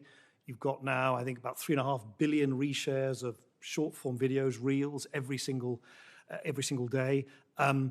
And much as cooperation between companies at this table, and indeed companies that are not represented at this table, is crucial to deal with the scale of all of that, I would also suggest that cooperation between different jurisdictions in the democratic world globally is important as well, particularly between the United States, Europe, India, and so on, because I think one of the greatest risks is a fragmentation of different regulatory approaches around the world for technologies which by definition are borderless. I would just note very quickly, did you want to go, Ken? Sorry. Quickly, we've got a couple more I would members. say, first of all, I believe that the American tech sector is an engine of economic growth and frankly is the envy of the world. And we should at least remember that. Number two, we do have a very high responsibility to protect elections, to think about the impact on others, on our societal responsibility in so many areas. Number three, if there is a foundational principle for this country, I believe it's straightforward. No one should be above the law. No individual, no company, no leader, no government. But then number four, look, let's recognize the obvious. We need laws. And I would just say, I'd put it slightly differently. We haven't had a shortage of debate in this country about an issue like privacy. We've had a shortage of decision making. So instead of always worrying about where we can't reach agreement, why don't we get something done by taking more action, by calling on us to be maybe more supportive as we could and should on certain days, and helping you all so that this Congress can pass the laws we need. I think that's the recipe that we need for the future. I can't, I'll bite my tongue. Senator. Chairman, thank you. Thank you for showing up. We invited several more tech companies, and they chose to just decline to not to be here in the national conversation. So I do appreciate you getting a chance to be able to be here. Let me just outline some of the challenges that we face on this that do become obvious to all of us when we get a chance to be able to look at it. This is not picking on Meta, but it's going to be a side-by-side with TikTok, who's not here. But this is just an example, side-by-side, of content delivery from a company. When there was a comparison that was done of content delivery to individuals that were 35 and younger, from Instagram to TikTok. Uyghur content, it was 11-to-1 Instagram. So TikTok hardly delivered it. 11-to-1, that if someone was talking about Uyghurs, Instagram was talking about it, TikTok wouldn't. In Tibet, any conversations about Tibet, 41-to-1 Instagram to TikTok, TikTok just screened it out. Tiananmen, in the Tiananmen Square, 80-to-1. Content on Tiananmen Square. This is among Americans, by the way. Hong Kong protests, 180-to-1. That seemed to be a conversation that was discussed on Instagram that just didn't show up on TikTok for whatever reason. Ukraine, 12-to-1. And this one was interesting to me. There's 50 times more pro-Palestinian content on TikTok than pro-Israel content. Now, I say that to you to say, there's a sense of an outside foreign influence, in this case owned by a foreign entity, trying to be able to deliver content to the United States to affect the national conversation. That's the challenge that we have, because there's not a challenge on what what Americans want to be able to talk about. The challenge is a foreign entity reaching into the United States and saying, hey, I want to try to influence you by delivering content to your box that may try to sway opinions on this. So two things I would say on this. First of those is the concern is for not just a TikTok or to a foreign entity, a Russia, an Iran, trying to be able to put bad content in, misinformation, disinformation, but it's also the feeding of the quantity of the algorithm. This is an area that Americans have got to be able to rebuild trust, that I would tell you there's a lot of suspicion, because the delivery of what content is actually coming to your feed is an area of skepticism, whether that is in a Google search or whether that's in whatever they're getting from a social media network on it. How do we actually set in front of American people enough transparency that there's a trust that it's neutral in what is delivered, yet your task is to keep people looking at the screen all day, so you're trying to feed them information they want to see more of. How do we hit that rhythm on it? Because that'll be important just for Americans, period, in our own dialogue. Anybody want to try that one? I'll try, Senator. I think, Senator, you pinpoint a very important issue, which is algorithms, in a sense, deal with a practical problem, which is there's an almost infinite amount of content that you can show people, but of course, people have only got a limited amount of time they're scrolling on their feeds, so you have to somehow rank and funnel it. I believe the way to square the circle that Senator, you quite rightly allude to is giving people confidence that these algorithms are working for them and not against their interests is firstly to give people real controls. So for instance, on our services, you can just turn the algorithm off. You can just have it chronologically delivered instead. You can click onto the 3 dots and you see exactly why you're seeing a post. You can say you don't want to see certain ads. You can prioritize certain content and not. I think user controls are crucial. And secondly, we need to be transparent. We need to be transparent about what are the signals that we use in the algorithms. We need to be we publish alongside our financial results every 12 weeks, for instance, full transparency reports showing how we act on content that violates our policies. We have that audited by EY, so we're not sort of marking our own homework, if I can put it like that. So I think user agency and sort of control and a maximum amount of transparency for the companies are the key ingredients here. Okay. Mr. Walker? Yeah, just to follow up on that, we seriously take the point about maintaining and building trust in the services. So some of the ways we do that are anchoring our results in raters who are located throughout the United States in rural and urban areas, 49 states at last count. That's the ground truth for many of our services. But beyond that, we do things like, for example, on YouTube, not just promoting the most popular videos, but the videos that users have found the most valuable. We will survey our users the day after. Did you have a good experience in the service? Did you find this a valuable use of your time?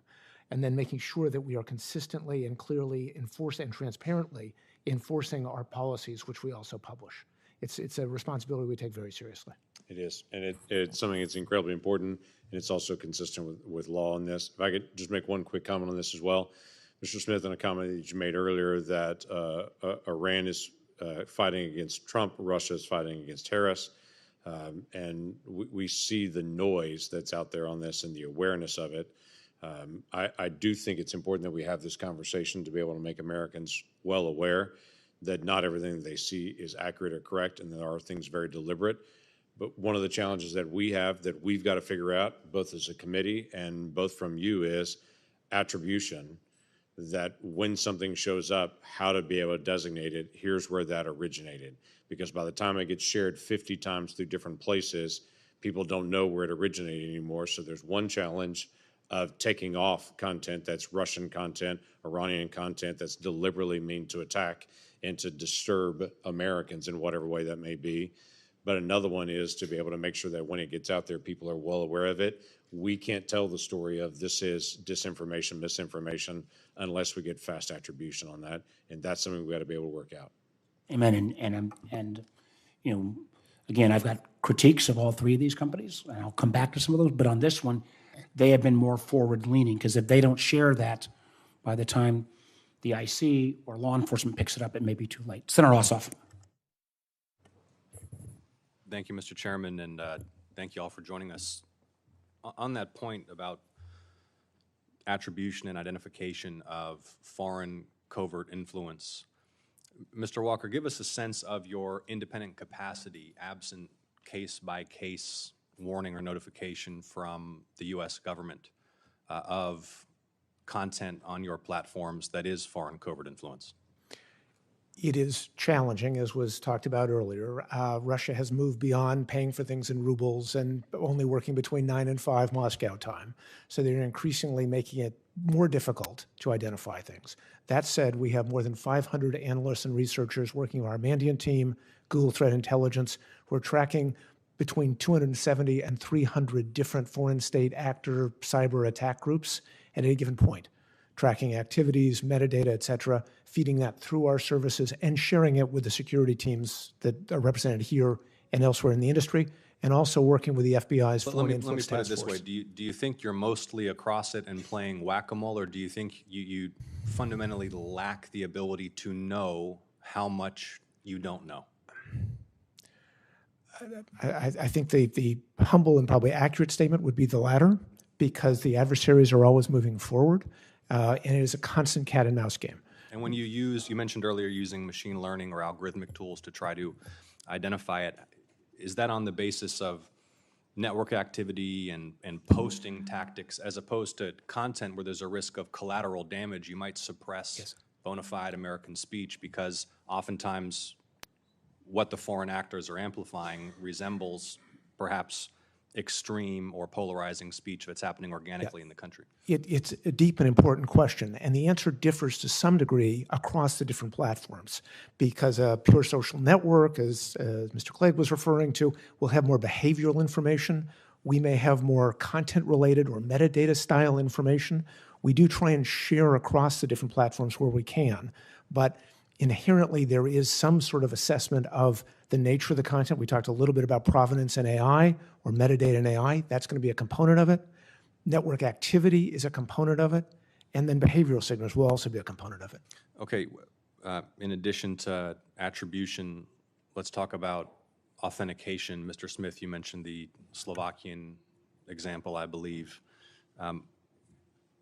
Let's game it out, right? I think we need to be able to discuss in the open how this might unfold in the United States and who bears responsibility for handling it. There might be some very compelling, seemingly authentic, deep fake audio clip, which is in fact fake and defamatory, implicating a candidate for office of the United States in the hours or days or weeks before an election.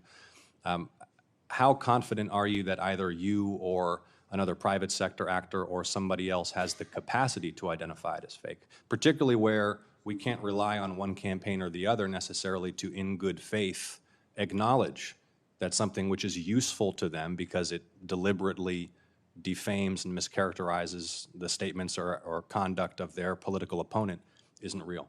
Well, I'd say first, I think Kent had a word of wisdom in saying we always have to act with a sense of humility, and hence I think we should require of us an extraordinarily high level of confidence approaching certainty before we take action.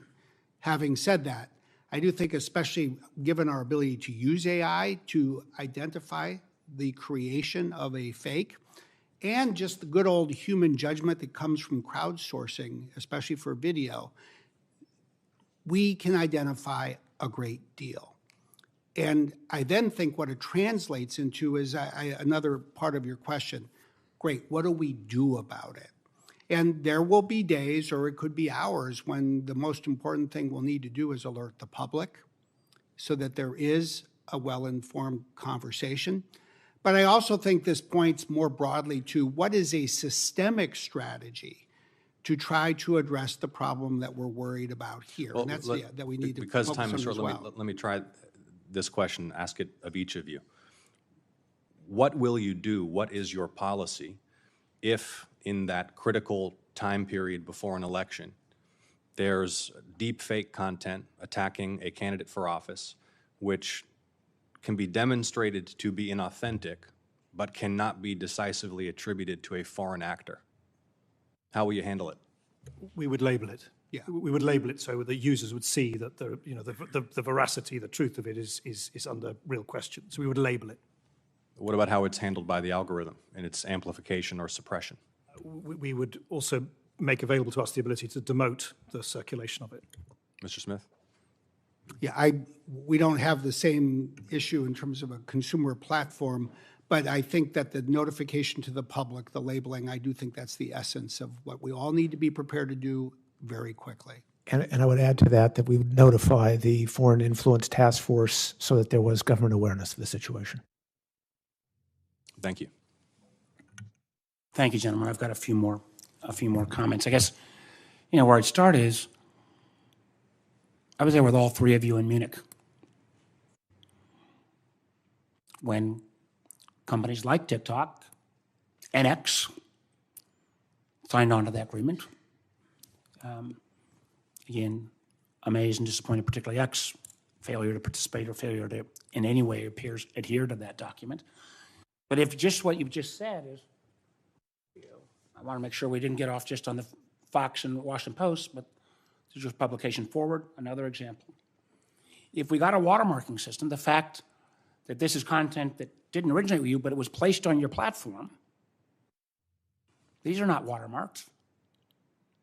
I'm not sure there's a way that anyone that's a normal consumer, because you've got a byline, you've got authentic ads on the other side, are going to find that. And again, since Clay, they ended up on yours, I'm going to, you want to protect your brands. These are brand clients.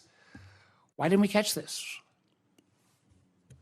So I think the key challenge here is to disrupt and remove the underlying networks of fake accounts that generate this content. And we appreciate what you did yesterday. But that's the only foolproof way that we can deal with this, because otherwise, as you quite rightly say, Senator, we're just playing whack-a-mole with individual pieces of content. The companies on this table and other companies besides, I think, have made real material progress since we assembled together in Munich, for instance, to agree on interoperable standards of not only visible watermarking, but also so-called metadata and invisible watermarking, so that as we, for instance, a social media platform, as we ingest content from elsewhere, we can then detect those invisible signals so that we can then alert that to our users. But of course, bad actors, in this case, foreign actors, Russian networks, are not going to introduce those. Right, they're not going to put the watermark on. Correct, which is why for us the overriding objective is always to disrupt the wider But again, networks. but at the end of the day, what I don't understand, and whether this was on Facebook or appeared on Google or appeared, or I'm sorry, on YouTube or appeared, on X, the URL is the distinguishing characteristic. A consumer's not going to get that. Should that be simply the government's responsibility to spot that? Don't we need you leaning in on that issue? Yeah, yes, of course, absolutely. So one of the things, because we keep coming back, we're 49, 48 days away. And I'm going to hit you, Mr. Smith, as well, but let me start with Mr. Walker and Mr. Clegg. I need to know, starting with these kind of, and we will share all of the ones that have come out of the Justice Department report, how many Russian manipulated images that are completely false, that sow dissension, that undermine campaigns, how many Americans have seen those? Because clearly you've got your whole metrics of model is based on how many eyeballs you get. We got to have that information. I also believe that there are a series of ads, and we will share again with the companies in more detail, that are getting through the protections at this point. We need to know how many of those ads. Because if we can, my concern is when people either undermine and say this is only memes or this isn't a serious issue, again, Americans have the right to say anything, no matter how out there it is. But I echo what Senator Cornyn said, the notion, even around reciprocity, the idea that Russia or China would allow this kind of manipulation on their social media is beyond the pale. Of course they wouldn't. So we need that, because the one thing we do know, I think most all of us would agree, in the next 49, 48 days, it's only going to get worse. And having that data now, not to embarrass what happened at least on Facebook, to say, hey, X millions of Americans saw this kind of fake content, just beware, because chances are no matter what we do in the last 48, we're not going to stop all of this coming down. But that measure would help identify. I also think on the ads. I mean, I know it's gotten better. Mr. Walker, you mentioned the fact that we don't take you don't take payment in rubles anymore from 9 to 5 Moscow time. But there's still a ton of this getting through, and we need better data at this point. So I'll expect that very shortly. And if you still have colleagues or friends at X, I sure as heck would invite them to actually be part of the solution as opposed to simply trying to be part of exacerbating sometimes the problem. And we have those who don't play. I mean, X, TikTok, then with this whole set of the Discords, the Telegrams that are others that they almost, in some cases, pride themselves of giving the proverbial middle finger to governments all around the world, which I think raises huge issues as well. So I'd like to have that information. I think Senator Ossoff has got one more, and as soon as possible, and I'll have one last closing comment. Senator Ossoff.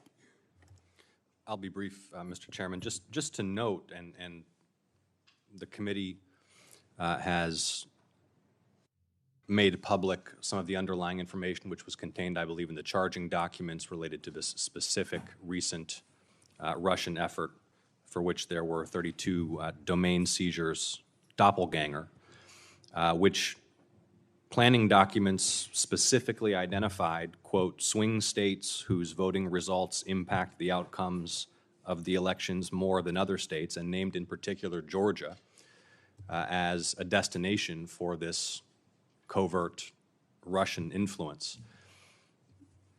We talked about attribution, we talked about authentication. I think we've also been discussing the importance of having a society that is resilient, that takes a skeptical and critical approach to information. One of the challenges that we have is for some avid consumers of political content, anything which seems to affirm one's partisan perspective is deemed credible without that kind of critical scrutiny. You know, for my constituents in Georgia who have recently been targeted by this foreign covert influence campaign, but for the whole nation, how do you think about your role, and invite you to comment on the role of public leaders, elected leaders? How do we build that kind of resilience across society such that we don't just accept anything that seems to affirm our worldview or denounce our enemies, but we recognize that foreign and domestic, there's a lot of folks telling lies, a lot of folks have an interest in manipulating us. Mr. Clegg, why don't you take a shot at that? Well, the first thing I think, as has been mentioned by a number of senators already, we can learn a lot from countries like the Baltics. Moldova, I think, is a country right in the front line now, facing a lot of Russian interference. Taiwan, the Taiwanese election recently, all of these countries in different situations were dealing with major adversaries who were trying to interfere in their elections. And public skepticism, voter skepticism, is probably the greatest antidote to a lot of this. And I do think political leadership can play a role in fostering that. The other thing which I think is crucial, and that's on us, is every time we find networks like that, we need to share that as widely as possible with researchers, with our colleagues in the tech industry, with government. So for instance, we now publish every 12 weeks an adversarial threat report, done so in the last few years. And doppelganger, Senator, you mentioned doppelganger. It was our threat intelligence team that identified doppelganger first 2 years ago. We blocked around 5,000 accounts and pages in 3 months, in a 3-month period this year. We've placed a lot of the signals that we were able to detect on GitHub so that everybody can look at that, everyone can learn from the experience that we've got. People can then scrutinize it, tell us what we've got right, what we've got wrong. I think that interchange of research and data is crucial to develop public and societal resilience in the long run. And education plays a role as well. Let me ask this final question. Oh, Mr. Walker, go ahead. Just very briefly, I wanted to give one example because it's obviously a deep democratic question at a time when trust in institutions of all kinds is going down. But one specific case study that might be helpful. YouTube has launched a program called Hit Pause, which are a series of short videos designed to remind people not to believe everything they see. That if facts are one-sided, if it's an overly emotional kind of pitch, etc., there are a series of these sort of ways of framing things that are often used by people pushing false information. And we found, actually, in independent research, that the lasting effect of some of those short exposures can actually last months. People become more resistant to fake news. And I would just underscore that. I think that's an excellent initiative. We've been doing similar work at Microsoft. We really sharpened our ability in the European Union parliamentary elections. Ran a paid media advertising campaign around checking and rechecking before people make up their mind and vote. Reached 350 million people outside the United States. That's why we're bringing that to the United States. Certainly the swing states are critical, and it's not just advertising, it's getting out on drive time radio, local press, to help bring this message so that the American public has the information it needs. Thank you. Final question. Mr. Clegg, putting aside law and regulation, when you think about, for example, your employer's social obligations and how you meet those social obligations in the decisions that you make about how content is labeled or how your algorithms treat content in a society where sharp-elbowed political debate is part of the process, and free speech is cherished as a value in addition to being a constitutional right. What is the distinction between the role that your teams are fulfilling in making those calls and the traditional editorial judgment that a traditional news organization would make? The fundamental difference is that we don't generate the content. So it's user-generated content that circulates on our apps and services. It's almost an inversion of the top-down way in which information is selected and handpicked by editors sitting in editorial suites for newspapers. But you decide what's on the page. We decide, as I said earlier, we have systems which seek to ensure that every person's feed is in a sense unique to them. It reflects their interests, it reflects what they enjoy to spend time on. As it happens, the vast majority of people don't use Facebook and Instagram, for instance, to argue about politics. So news and news links now constitutes around 3% of the total content on Facebook. Most people use our services for much more playful, innocent, connecting with family and friends, family holidays, family birthdays, bar mitzvahs, barbecues, you name it. And that's reflected in the overwhelming majority of the content on our services. Thank you.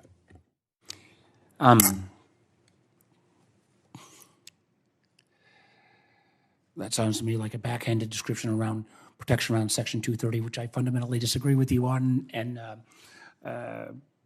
I don't accept that characterization. That was the same characterization that initially people made about TikTok. What could be so wrong about people sharing cat videos? Although cat videos may take on a political stripe now. Yet now, the numbers 30, 40, 50% of 18 to 24-year-olds get all of their news, or the vast majority of their news from TikTok.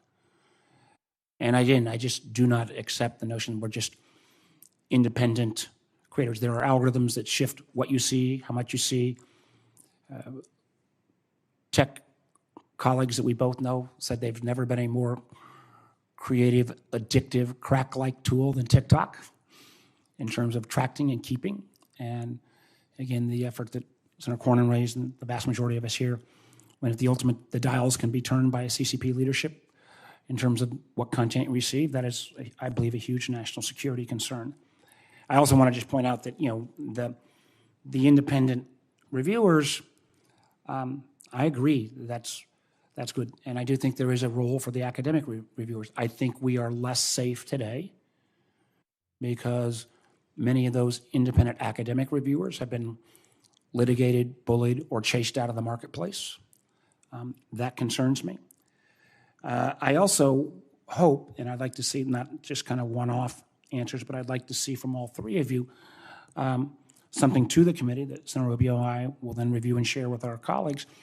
I think this point about the 48 hours, Brad, that you raised, I think we have put attention on that, but I think the post-election 48 hours is going to be equally important.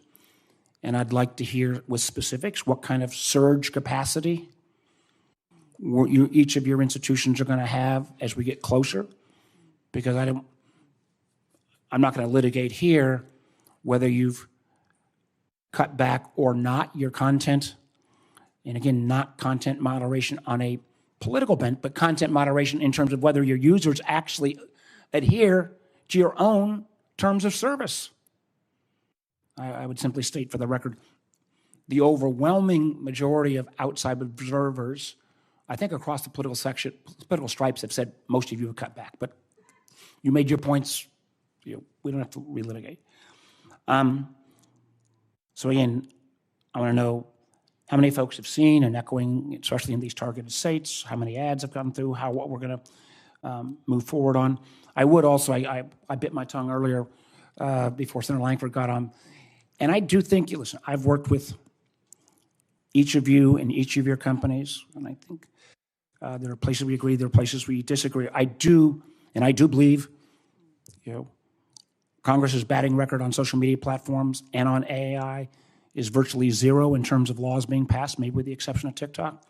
I would point out that when we had the largest AI dog and pony show in the emergence of AI, when your CEO colleagues and everybody else was there, and Senator Schumer at that point asked, how many think we need regulation? Everybody raised their hand.